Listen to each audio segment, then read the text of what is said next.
பாகிஸ்தான் தேவையற்ற முறையில் நம்ம காஷ்மீரில் உள்ள பெஹல்காமில் 26 அப்பாவி பொதுமக்களோட உயிர் போகிறதுக்கு அவங்க காரணமாக இருந்துட்டாங்க. சிந்தூர் ஆப்ரேஷன் மூலமாக இந்தியா பதிலடி தாக்குதல் பண்ணியிருக்காங்க. பாகிஸ்தானில் உள்ள பயங்கரவாதிகள் தங்கி இருக்க முகாம்கள் 9 இடங்களில் தாக்குதல் பண்ணியிருக்காங்க. அதுவும் இராணுவத்தை குறிவச்சு கிடையாது, பயங்கரவாதிகள் தங்கி இருக்கக்கூடிய முகாம்களை குறிவச்சு தான் தாக்குதல் பண்ணாங்க. அப்படி இருந்தும் அங்கே உள்ள இராணுவம் பயங்கரவாதிகளுக்கு துணை போயிட்டு இருக்கிறதுனால இந்த பாகிஸ்தான் பார்டர் ஒட்டி உள்ள இந்திய பகுதியில் உள்ள 15 நகரங்களை குறிவைத்து அவங்க ஏவுகணை தாக்குதல் பண்ணியிருக்காங்க. அப்படி இருந்தும் அதுல ஒரு ஏவுகணை கூட நம்மளுடைய இந்திய நகரங்களை தாக்கவே இல்லைங்க அப்படின்னு சொன்னா உங்களால் நம்ப முடியுதா? ஆனா அதுதாங்க உண்மை. இதுக்கு தடுப்பு கேடயமா இருக்கக்கூடிய விஷயம் என்னன்னு பாத்தீங்கன்னா S-400 மிசைல்ஸ் டிஃபென்ஸ் சிஸ்டம் தான் இதற்கு காரணம். இந்தியா இதற்கு வச்சிருக்க பேர் என்னன்னா சுதர்சன் சக்ரா. இது எதனால சுதர்சன் சக்ரா அப்படிங்கிற பேர் வச்சிருக்காங்கன்னா, நம்மளுடைய இந்து கடவுளான கிருஷ்ணர் கையில பாத்தீங்கன்னா ஒரு சக்கரம் இருக்கும், அது பேரு தான் சுதர்சன் சக்ரா.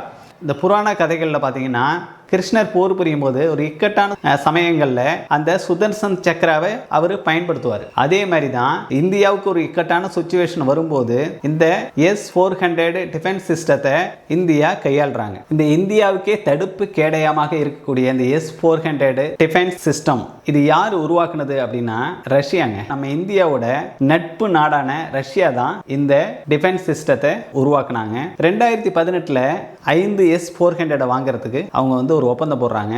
2021 3 S-400 அங்கேருந்து நம்ம நாட்டுக்கு வந்துருச்சுங்க. அதுல ஒன்று பார்த்தீங்கன்னா சைனா பார்டர்ல நிறுவிருக்காங்க, இன்னொன்று பாகிஸ்தான் பார்டர்ல நிறுவிருக்காங்க, இன்னொன்று பாதுகாப்பு அவசர நிலையை கருதி அதை தயார் நிலையில வச்சிருக்காங்க.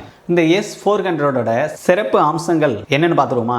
வரக்கூடிய 3 ஆபத்தான விஷயங்கள்ல அது ஈஸியா அது தடுத்து அழிச்சிரும். அது என்னன்னா, முதல்ல அடையாளம் தெரியாத விமானம், அப்புறம் ட்ரோன், அப்புறம் ஏவுகணை.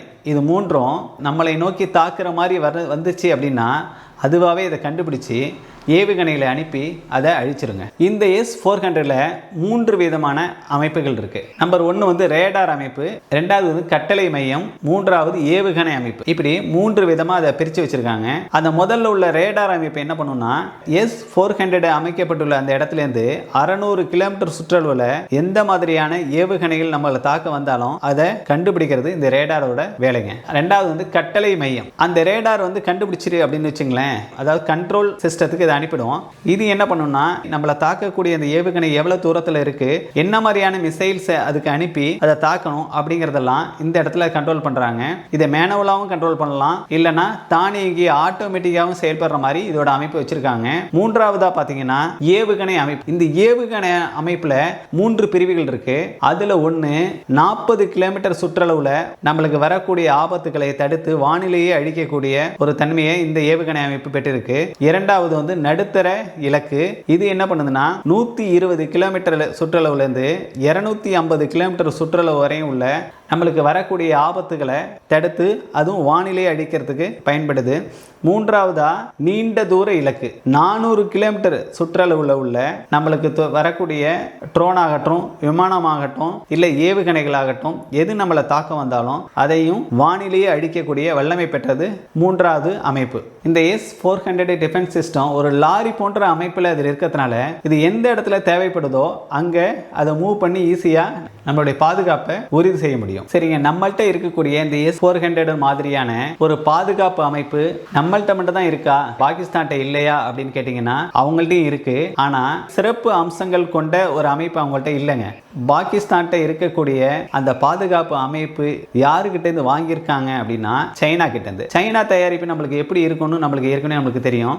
அப்படிப்பட்ட அவங்ககிட்ட உள்ள மிசைல்ஸ் டிஃபென்ஸ் சிஸ்டத்தையே நம்மளோட ஏவுகணைகள் தாக்கி அழிச்சிருச்சு அப்படின்னு தாங்க சொல்லணும். ஆனால் நம்மளுடைய இந்த S-400 டிஃபென்ஸ் சிஸ்டம் பார்த்தீங்கன்னா தக்க சமயத்தில் செயல்பட்டு நம்மளுடைய இந்த 15 நகரங்களில் உள்ள பொதுமக்களோட உயிர்களை காப்பாத்திருக்கு அப்படின்னு தாங்க சொல்லணும். நம்மளை நோக்கி வரக்கூடிய அனைத்து ஏவுகணைகளையும் வான்வெளியிலேயே மோதி தாக்கி அழித்து விட்டது.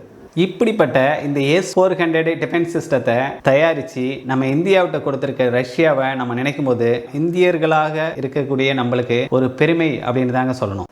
இந்தியாவோட நிலைப்பாடு படி பொதுமக்களோட உயிர்கள் வந்து போகக்கூடாதுங்க.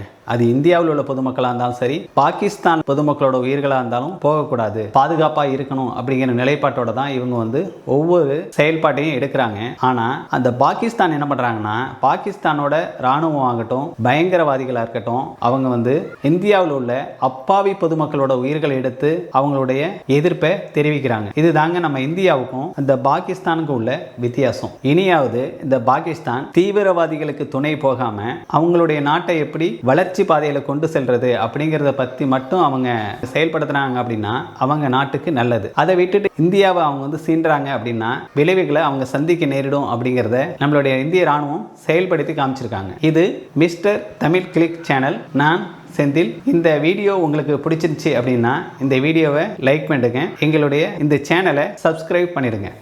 நன்றி.